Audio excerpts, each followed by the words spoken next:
Pak Ito ini pernah jadi ajudan. Pernah nggak seorang ajudan kemudian tidak lepas daripada orang yang dikawal? Ajudannya mati di tempat pengawalannya dia. Setidaknya di pelukannya dia. Apakah itu di rumah dinas yang dibilang, yang kita tahu sekarang ini, atau seperti keluarga bilang dalam perjalanan Magelang ke Jakarta, saya tidak tahu. Fakta yang tidak terbantahkan, ada orang terbunuh polisi brigadir. Nggak ada, belum ada fakta mengatakan ada tembak-menembak. Ini bukan saja tragedi kemanusiaan, tapi pada saat yang sama ada tragedi hukum di sana. Pada saat mayat dikasih, statusnya dia masih polisi loh Bang Karni. Masih polisi loh Bang Karni. Tetapi tidak ada upacara. Binatang sekalipun nggak seperti itu. Kayak kemarin misalnya. Pagi Kadif Humas mengatakan tidak lagi otopsi ulang. Kemudian ketika kita lihat gambar-gambar berbeda, ada pesayat-sayatan, kemudian ada beberapa tempat luka.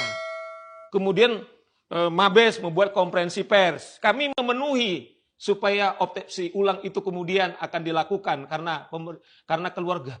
Nah coba bayangkan ini jadi kayak main-main kita Bang Karni. Misalnya Kapolres pernah bilang, saya kemarin sebut, dia rilis berita bahwa karena penembakan itu terjadi karena pelecehan, kemudian Brigadir Yosua kemudian panik. Kemudian langsung menembak, nah karena ditembak kemudian berada E kemudian melakukan pembelaan sehingga tidak layak dibela. Coba bayangkan Bang Karni. Saya bilang bukannya dia jadi polisi, bahkan menjadi pengacaranya si pembunuh. Kita nggak tahu siapa sekarang pembunuh ini.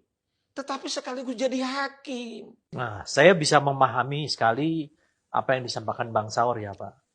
Karena terus beliau kan mewakili daripada jeritan hati nuraninya daripada keluarga korban Pak. Keluarga besar Polri, khususnya Purnawirawan, kami juga semua membuka mata, membuka telinga. Dan kita tidak akan pernah mau mengorbankan institusi untuk melindungi seseorang pun. Pegang kata-kata saya. Itu menurut Mas itu layak nggak waktu proses penyerahan mayat itu? Ada Jenderal Bintang 1 datang loh Mas. Tidak bisa dilihat dan proses pemakaman seperti itu. Itu standar daripada seorang Bayangkara nggak Mas Ito? Ya, saya kira mungkin kita lihat perspektifnya Bang ya. Kalau menurut saya... Itu bicara hukum loh Mas. Ya, ya. Sekarang hukum, kalau hukum kan siapapun boleh saja nganter kan. Cuman kan... Ada alasan pembenaran nggak kemudian itu misalnya bahwa dia tidak ada katakanlah acara misalnya dia sebagai seorang Bayangkara misalnya. Nah itu saya kira Bang Saur ya, kita tunggu. Itu maksud saya pertanyaan. Harus ditanya sama beliau kan. Itu yang saya bilang apakah citra kepolisian kita yang disebut Kadif Propam itu wajah polisi kita Mas Ito. Itulah yang menyayat hati nurani kita.